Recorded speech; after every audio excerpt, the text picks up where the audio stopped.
Você já deu comida ao faminto? Já deu de beber ao sedento? Já forneceu roupas para quem estava nu? Ou um cobertor para quem não tinha com o que se cobrir no inverno? Alguma vez já tratou da causa do necessitado?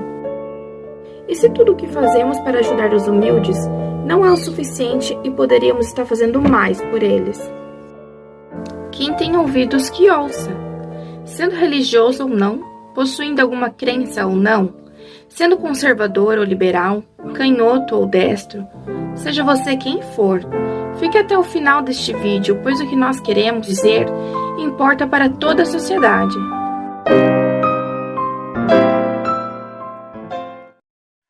Sabemos que atos morais são considerados como coisa positiva em meio social. Não fazer aquilo que se considera errado e praticar aquilo que é justo e bom talvez seja a forma mais simples de se conceituar o que é a moral. Veja, um indivíduo que ao invés de usar de seu tempo para roubar e matar, usa de seu tempo para ajudar o pobre, é considerado uma boa pessoa, um bom indivíduo, certo? Logo, ajudar o necessitado é considerado um ato bom, justo, moral, ético.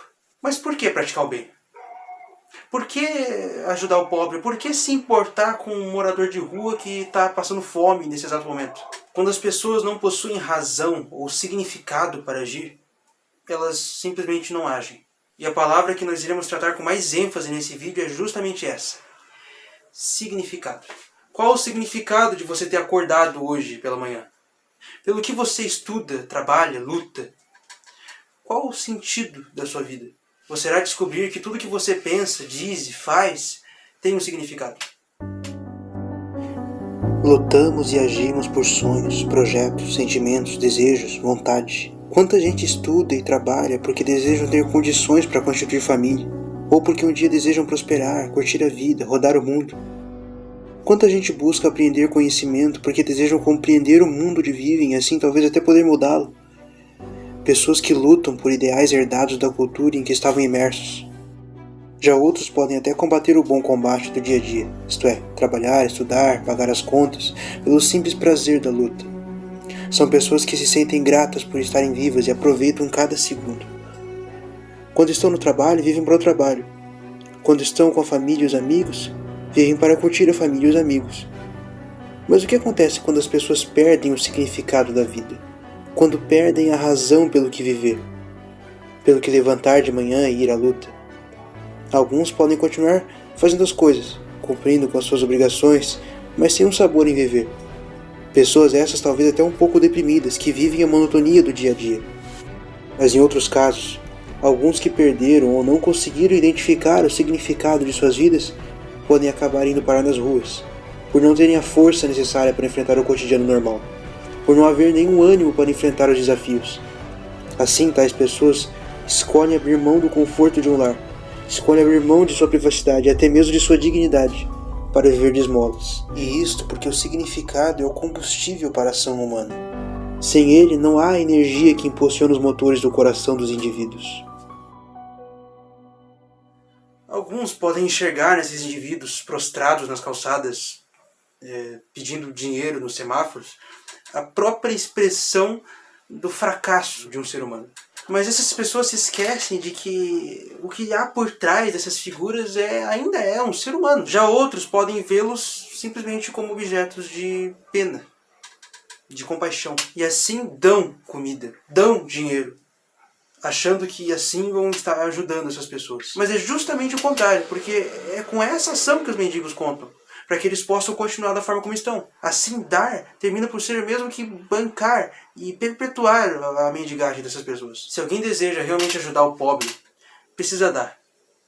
Não comida, não dinheiro, mas atenção. Sentar com ele, com tempo, ouvir sua história, pensar em formas de tirá-lo das ruas e reabilitá-lo e de integrá-lo na sociedade. É disso que se trata a pesquisa do pastor Iago Martins. Ele que se vestiu de mendigo por cerca de 1 ano e ficou ali vivendo entre eles, para tentar entender o que levou essas pessoas a estarem nessa condição, né, de mendigo. E ele concluiu exatamente isso, que a verdadeira forma de ajudar o pobre deve ser uma forma eficaz, que resolva o problema deles de forma definitiva, de uma forma que tire eles das ruas. Iago descobriu que muitos deles estavam nas ruas não porque fossem sem teto. Alguns deles até tinham casa, tinham família, tinham condições ali, tinham recursos. Mas estavam na rua porque aconteceu alguma coisa com eles. Uma história triste, um problema tal, que levou eles a estarem naquela condição. Então, não é que eles são tudo pobrezinhos, sem teto. Muitos deles estão ali por algum outro motivo que não a pobreza. Eles escolheram estar ali. Alguns podem dizer, mas se eu der dinheiro, eles vão lá e vão comprar bebida. Mas se eu der comida, eles vão lá e vão trocar por droga. Então, na verdade, esse pessoal tá assim porque são todos uns viciados. E esse vício fez com que essas pessoas ficassem nesse estado. Muitas vezes isso pode ser verdade. Mas você já parou para pensar o que levou essas pessoas a serem viciadas? Olha, normalmente as pessoas que usam essas substâncias, que hoje são viciadas, né, nessas substâncias, elas não nasceram, não ficaram assim da noite pro dia. Houve um motivo pelo qual um dia elas pegaram lá a droga e usaram. E normalmente esse motivo está atrelado a algum problema, alguma coisa que aconteceu com eles. Tal. Essas pessoas que hoje usam essas substâncias recorreram a elas para tentar suprir alguma falta na vida delas. Algum problema, alguma fatalidade do tipo a morte de algum ente querido, a doença. Então, de qualquer forma, são pessoas que precisam de ajuda. São pessoas que perderam o significado de viver em sociedade. O problema é que a sociedade, em geral, não tem se preocupado realmente com essas pessoas. E quando eu digo a sociedade de forma geral, estou falando se tratando de cada indivíduo que a compõe, né? A gente vê por aí algumas campanhas de tentar promover um sopão, acho que até o Iago Martins já comentou sobre isso, uma sopa comunitária ali para ser distribuída lá para os moradores de rua. Mas assim, há pouca preocupação em tentar tirar essas pessoas da condição que elas estão ali, porque só dar comida, o que vai mudar na vida deles? Eles vão ficar com a barriga cheia, mas depois a fome vai voltar e eles vão continuar pedindo, e é isso, não tem nenhum estímulo para que eles saiam daquela condição. Então por isso que eu digo que essa ajuda que as pessoas dão não soluciona o problema de forma definitiva, entende? Então, afinal de contas, de que forma que a gente pode ajudar definitivamente essas pessoas? Ora, atribuindo significado a elas, significado às suas vidas, tentando convencê-los a arranjarem um emprego, a voltarem a estudar se forem jovens. Então eles vão começar a se perguntar, por que eu vou voltar se eu tenho tudo que eu preciso aqui na rua? Aí, nesse caso, você vai tentar comunicar algum significado para essas pessoas, alguma razão pelo que elas saírem dessa condição. E assim você vai tentar conhecer a pessoa, para tentar convencer ela, né? Você vai ter que sentar ali, como eu já disse, vai ter que conversar com ela, vai conhecer a história delas, vai entender tentar entender, saber o que essas pessoas gostam de fazer, o que gostariam de fazer, quais os valores e os ideais que essas pessoas têm, se é que tem algum valor, né? E se eles não têm nenhum valor, nenhum ideal, essas pessoas que não possuem um significado dentro de si, elas perdem a motivação. Então você tem que ir lá e tentar encontrar essa motivação, tentar comunicar algum significado para ela. Se você não está entendendo nada, se isso tudo está muito conceitual para você, então vamos dar um exemplo. Uma vez um membro da igreja que eu conheço, ele encontrou um mendigo e ele começou a conversar com ele. Ele não só foi lá e pagou um almoço. Ele contou isso aí para mim uma vez. Ele foi lá, sentou, pagou um almoço para ele, conversou com ele, conheceu a história dele, e aí, quando ele teve a oportunidade, ele começou a compartilhar da sua fé com o mendigo. E o mendigo ouviu espontaneamente. Ele disse que tentou convencer o mendigo a entrar para a igreja. Você percebe que isso por si só já se caracteriza uma forma de tentar comunicar algum significado para aquela vida, para que ela seja convencida a sair das ruas? Então ouça o relato. Foi por volta lá de 2018. Ele veio batendo na nossa porta, onde nós congregamos. Nós estávamos em uma reunião de oração. Daí ele pediu ajuda pra gente. A gente resolveu ajudar ele, né? Dar oportunidade pra ele. Mas na conversa que tivemos, ele já morava na rua há algum tempo. Nós dissemos para ele que tinha um local que a gente poderia levar para um centro de recuperação. Só que isso dependia dele, da vontade dele de ir. Porque isso tem que partir dele, não da gente incentivar ele. Daí ele disse sim no momento. A gente disse para ele esperar numa terça-feira, ele não apareceu. Ele apareceu numa sexta-feira novamente, lá batendo na nossa porta. E ele resolveu ir. a gente levou ele para o centro de recuperação.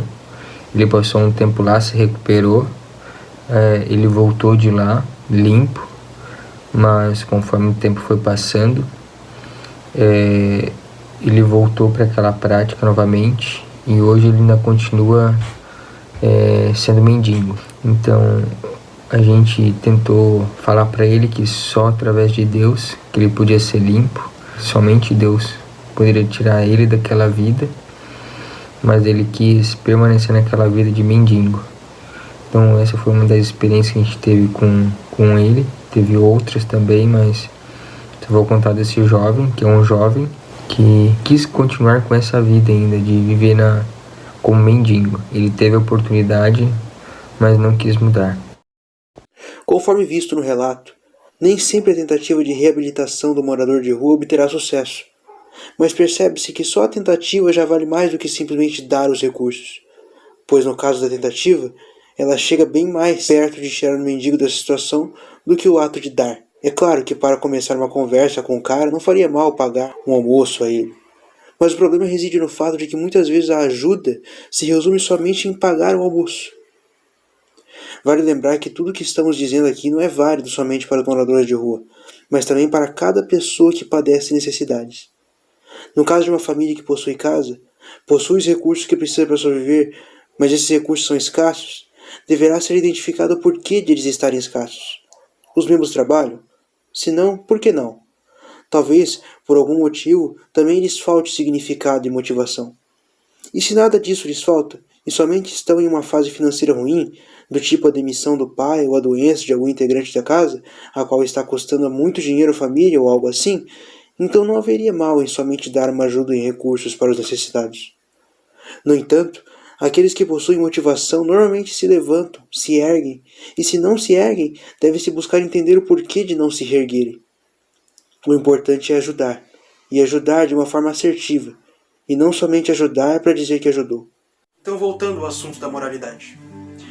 Ao longo da história, houveram algumas correntes filosóficas que tentavam explicar por que possuímos senso de moral e, por conseguinte, por que devemos praticar atos de justiça. A mais famosa dessas correntes, que é a eudaimonia de Aristóteles, dizia que nós devemos fazer o bem e não o mal, porque isso nos deixaria num estado pleno de felicidade, uma felicidade coletiva. Então diversos pensadores como Aristóteles tentaram explicar a moral, tentaram atribuir significado para boas ações, porque são esses significados que nos movem. Portanto, é necessário mesmo a gente identificar uma forma, uma razão, um significado do porquê sermos altruístas. A gente ter uma motivação para ser altruísta. Caso contrário, nos sentiremos pouco motivados a sairmos de nossa zona de conforto.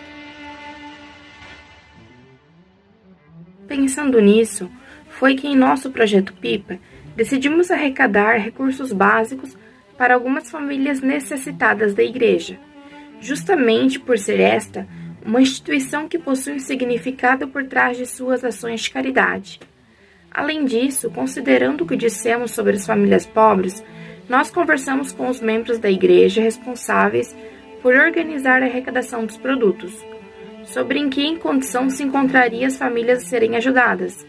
E constatamos que era legítimo somente dessemos o que eles necessitavam, pois as causas de sua pobreza eram do tipo daquelas já citadas, a demissão do pai ou a doença de algum integrante da casa ou coisas do tipo. Ao longo da história, o cristianismo prático sempre esteve ligado com essa questão de caridade, de amor fraternal.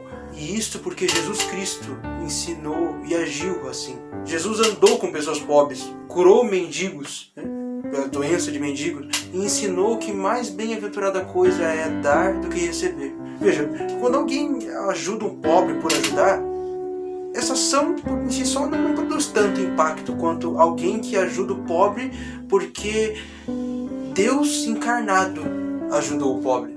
Portanto, ele vai ajudar também. Então você percebe o quão importante é o significado por trás das ações? Então isso aqui é para você que é cristão. Lembrando ainda a questão da moral, que nós a conceituamos como sendo a atitude de deixar de fazer coisas erradas e fazer coisas boas, praticar o certo. Então, considere isso já que você é cristão. No capítulo 1 do livro de Isaías, diz que Deus ordena às pessoas que elas deixem de fazer o que é mal e comecem a fazer o bem. Aí você vai perguntar, mas o que seria fazer o bem? O próprio verso 17 do capítulo 1 responde. Fazer o bem é procurar o que é justo, é ajudar o oprimido, é fazer justiça ao órfão, é tratar da causa das viúvas. Porque naquela época você ser uma viúva era sinônimo de pobreza, né? Porque você não ter um homem ali, né, te cobrindo, te representando ali, te suprindo, consequentemente te levava a uma condição miserável. Em 1 João 3,17 diz: quem, pois, tiver bens no mundo e vendo o seu irmão necessitado, e não ajudar o seu, e cerrar-lhe as suas entranhas, não ajudar o seu irmão, como estará nele o amor de Deus? E falando sobre o amor, aí para você que ajuda os pobres, só superficialmente, para dizer que ajudou, 1 Coríntios 13,3 diz, sabe, né? 1 Coríntios 13,3, aquela linda poesia do apóstolo Paulo, ainda que eu fale a língua dos homens e dos anjos, ainda que eu distribuísse toda a minha fortuna para os pobres, para o sustento dos pobres, e não tivesse amor, nada disso me aproveitaria. Você ama o pobre? Então por que não tentar ajudá-lo da forma correta? Será que toda a ajuda que damos ao necessitado, aos humildes, é só porque nós queremos nos aparecer, a gente quer parecer bom, né, sermos glorificados pelas pessoas, exaltados pelas pessoas? Porque nós queremos receber glória e não porque queremos fazer a diferença, como Cristo fazia, como Cristo fez, como Cristo faz. Então devemos reconhecer o que ele disse: quando tu deres esmola, não faças tocar trombeta diante de ti, como fazem os hipócritas nas sinagogas e nas ruas, porque fazem isso para serem vistos pelos homens. Devemos amar o pobre, porque o amor é sofredor, é benigno. O amor não é invejoso. O amor não trata com leviandade, não se ensoberbece, não se porta com indecência, não busca os seus interesses, não se irrita, não suspeita mal. Não folga com a justiça, mas folga com a verdade. Tudo sofre, tudo crê, tudo espera, tudo suporta. O amor nunca falha. Então, se você é cristão e ainda não ajudou o pobre, se nunca ajudou o pobre, lembre-se que, conforme Jesus disse em Mateus 25, toda vez que você deixou de ajudar a um destes pequeninos necessitados, a mim, você deixou de ajudar. Ao próprio Cristo. Você percebe o quanto significado há por trás da caridade cristã? E é exatamente esse significado que move muitas pessoas a praticarem a justiça, a fazer o bem, a ajudar o necessitado, a ir em direção do faminto e do sedento. O significado, seja ele qual for, está por trás das ações das pessoas e da ética, das escolhas, das atitudes. É ele que pode convencer um morador de rua a se integrar na sociedade. É ele que pode fazer você se levantar daí onde você está e tentar ajudar o necessitado, e é através dele que você vai consegui-lo. Então, o que te move a fazer a diferença?